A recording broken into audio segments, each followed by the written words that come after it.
오늘 본문 말씀은 마가복음 11장 12절부터 14절까지 봉독합니다. 다 같이 봉독합니다. 이튿날 그들이 베다니에서 나왔을 때에 예수께서 시장하신지라. 멀리서 잎사귀 있는 한 무화과 나무를 보시고 혹 그 나무에 무엇이 있을까 하여 가셨더니 가서 보신즉 잎사가 외에 아무것도 없더라. 이는 무화과의 때가 아님이라.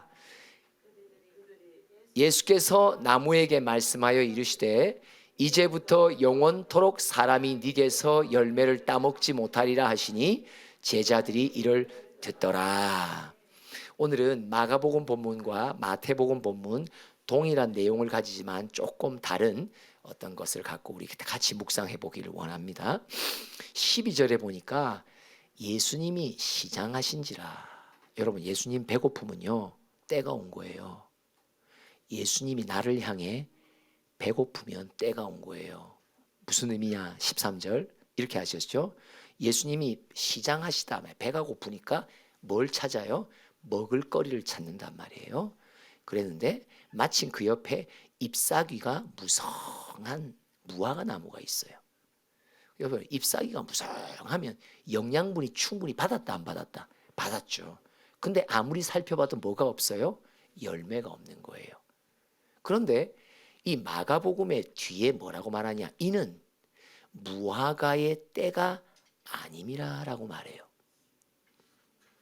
이것은 무화과가 열매를 맺지 못한 것에 대한 변명과 핑계가 될 수 없음을 말해줍니다. 요한복음 4장 35절을 볼까요?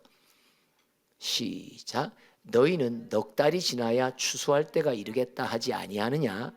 그러나 나는 너희에게 이르노니 너희 눈을 들어 밭을 보라. 희어서 추수하게 되었도다. 꼭 기억해야 되는 건 이거죠. 하나님이 나를 찾으셔서 열매를 구할 때가 있어요. 근데 그거는 내 쪽에서 계산하여 아직 주님 넉 달이 지나야 제가 열매를 맺잖아요. 근데 이거는 이때는 내가 정하는 권이 없어요. 예수님이 나에게 열매를 구할 때가 오면 그냥 그때 오시는 거예요. 그리고는 보시는 거예요. 열매가 있는지. 아직 무화과 때가 아니래요. 아직 넉 달이 지나야 추수한대요. 상관 있어요? 없어요? 없어요.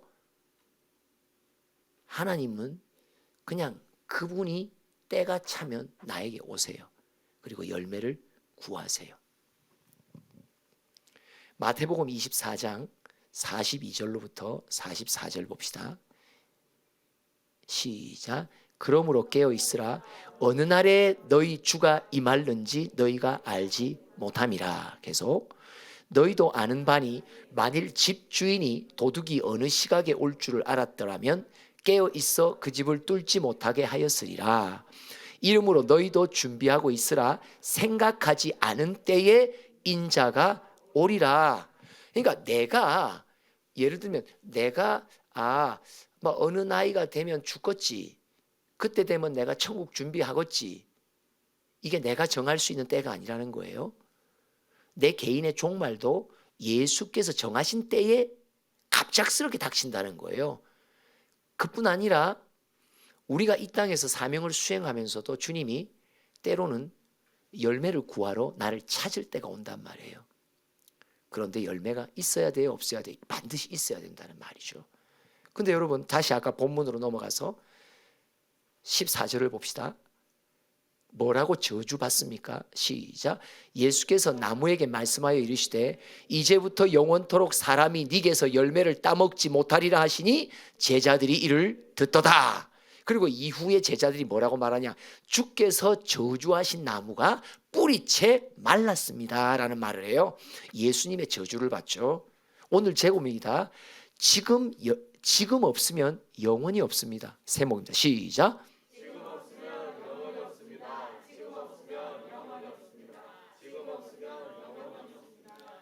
지금 주님이 열매를 구하십니다. 열매가 있냐고 너에게. 예수님이 배고프십니다. 예수님이 확인하기를 원하십니다. 그리고 우리에게 찾으십니다. 그리고 너에게는 열매가 있냐고. 어떻게 너는 잎만 무성하냐고. 근데 그 수많은 잎사귀 속에서 너에게는 내가 원하는 열매가 있냐고. 여러분, 지금 없으면요 영원히 없습니다. 중요한 게 뭐냐? 주님의 때에 주님이 오셔서 나에게 오늘 이 시간에 너 열매 있냐고 물으시는데 내가 열매 없잖아요. 뭐라고 핑계대요? 제가 특세나 하고요, 내가요 이런 것들 좀 정리하고 난 뒤에요 내가 내 스스로 열매에 대한 때를 정할 수 없단 말이에요. 주님이 불쑥 도둑처럼 내게 나타나서 찾는단 말이에요. 너 열매 있니? 물어보신단 말이에요. 그럴 때 열매가 없어요? 그럼 영원히 없어요. 왜요? 저주받은 나무가 되니까. 지금 없으면 영원히 없습니다. 3창 시작.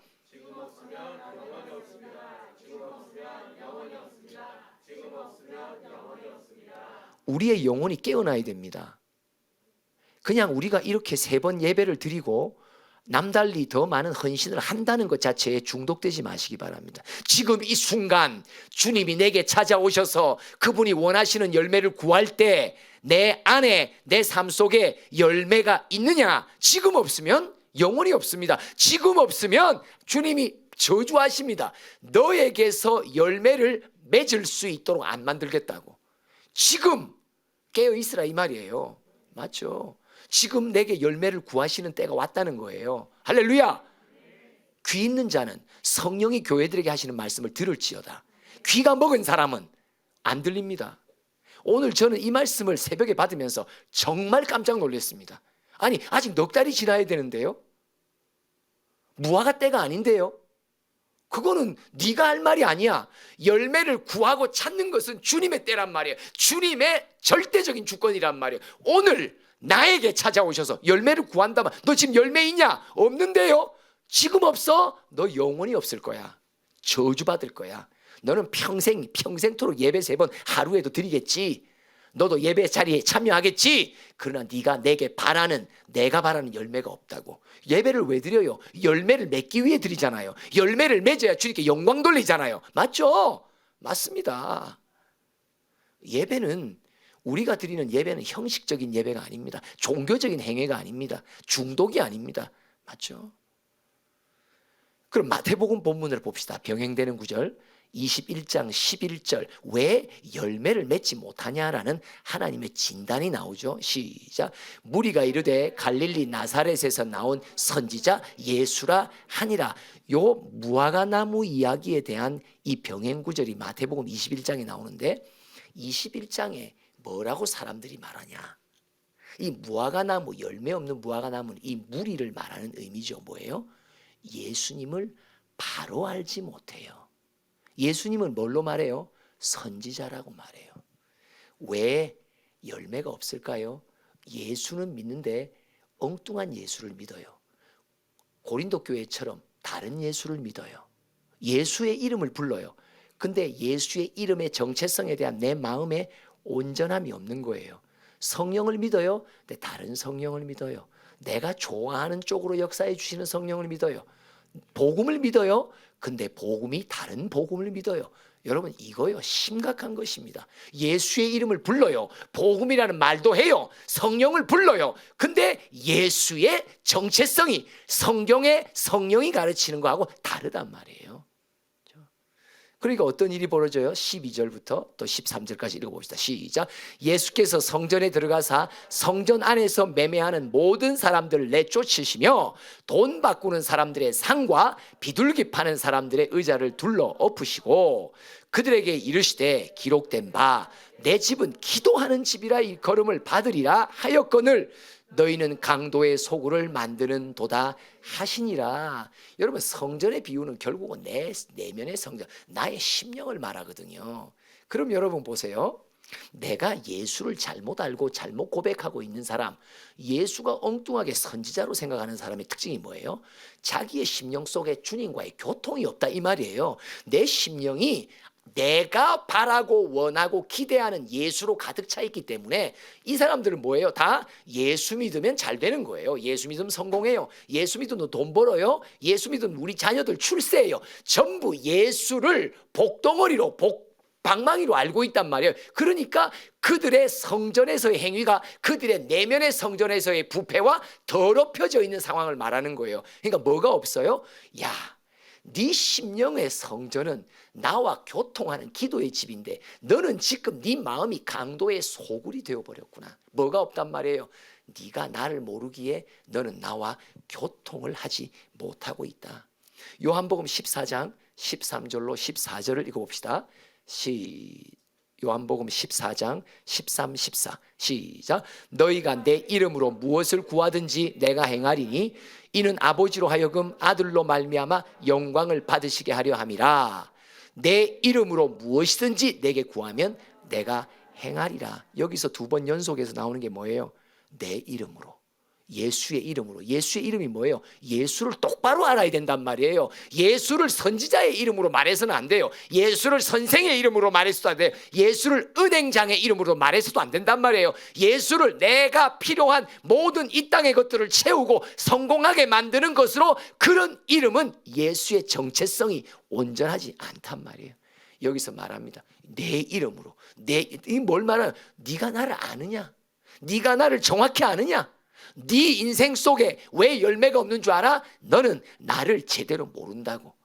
저는 이걸 뼈저리게 깨달았어요. 무지함. 예수에 대해서 몰라요. 예수에 대해서. 우리가 예수에 대해서 정확하게 알리시는 강단과 예배 속에 있음을 여러분 모든 영광 하나님께 올립시다. 할렐루야. 수많은 사람들이, 교회 다니는 사람들이 정확한 예수, 성령, 복음의 메시지를 들어본 적이 없다니까요. 맞습니다. 그래서 열매가 없는 거예요. 그래서 심령의 성전에서 주님의 이름의 교통 속에 열매를 맺지 못하는 것입니다. 그럼 어떻게 하면 열매를 맺을까요? 이제 이미 답은 나왔죠. 예수를 바로 알자. 예수를 바로 알자. 예수를 바로 알자. 과연 나의 기도와 간구 속에는 예수를 바로 알고 기도하냐? 내 이름으로. 내 이름으로. 이름이 뭐예요? 정확한 정체성을 바로 알라란 말이거든요. 그리고 마태복음 21장 9절 15절 각각 읽어봅시다. 시작. 앞에서 가고 뒤에서 따르는 무리가 소리 높여 이르되 호산나 다윗의 자손이여 찬송하리로다. 주의 이름으로 오시는 이여 가장 높은 곳에서 호산나 하더라. 호산나 다윗의 자손이여. 무슨 말이에요? 왕이시여. 예수는 나의 왕. 예수 우리 왕이여 이곳에 오셔서 보좌로 주여 임하사 찬양을 받아주소서. 할렐루야. 맞습니다. 여기서 중요한 거는 누가 열매 맺는 거냐? 예수를 왕으로 고백하는 자, 예수의 말씀의 통치를 절대적인 믿음으로 받는 자.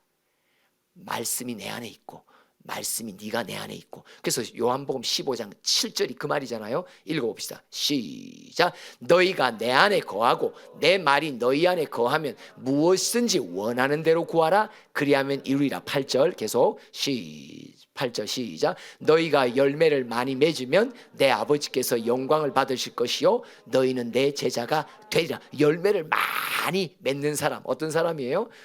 내가 예수 안에, 예수의 말씀이 내 안에 있다는 말이 무슨 말이에요? 말씀의 통치를 받는단 말이에요. 내가 말씀을 항상 믿음으로 받는단 말이에요. 어느 말씀이지 선포될 때마다 그 말씀 속에 나를 향해 주시는 말씀을 붙든단 말이에요. 경청한단 말이에요. 할렐루야. 언제든지 말씀의 통치 앞에 내가 경외하는 마음이 준비되어 있느냐 없느냐, 이걸 말하는 거예요.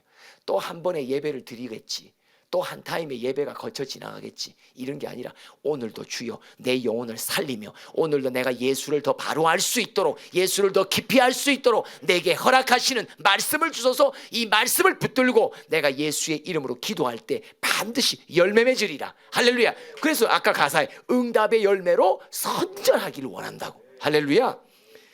오늘도 우리가 왕의 통치 가운데 있음을 믿습니다. 왕의 통치 속에 있는 신하의 마음은 뭐예요? 말씀 앞에 겸손합니다. 명령 앞에 즉시 행동합니다. 군소리 되지 않습니다. 핑계대고 변명되지 않습니다. 하나님께서 하라 하시면 그대로 하는 것입니다. 왕의 명령 앞에 명령을 받는 신하의 마음, 오늘도 우리가 그것을 꼭 구비하며 하나님이 오늘 이때에 내게 열매를 찾으실 때 지금 없으면 영혼이 없습니다. 오늘 이 밤에 주님이 나를 찾아 열매를 못 구하시면 영혼이 없습니다. 다음에요. 다음에 오시면 제가 열매를 보여드릴게요. 안 됩니다. 왜요? 예수의 바른 신앙 고백이 없다는 것을 증거하거든요. 아무리 열심히 해도 그 우물에서는 열매의 물이 터지지 않습니다. 잘못된 우물을 파고 있기 때문입니다. 지금 없으면 영혼이 없습니다. 3장 합니다. 시작. 지금 없으면 영혼이 없습니다. 지금 없으면 영혼이 없습니다. 아멘. 우리 찬양으로 함께 기도하겠습니다. 언제 주님 다시 오실런지 아는 이가 없으니 항상 깨어 등을 밝히고 주를 반겨 맞아라. 함께 찬양합시다. 박수 치면서